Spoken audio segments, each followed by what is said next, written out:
करके आप आरती की थाल सजा करके भगवान से और माता पार्वती को आरती पूजा कर करके भीतर की ओर मंच की ओर आप लाए। आप लोगों से निवेदन बोल कृष्ण भगवान की जय, शंकर भगवान की जय, भूतनाथ भोलेनाथ की जय।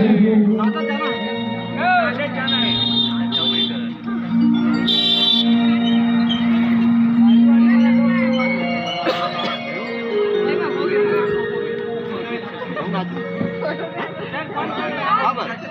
Kamu sana.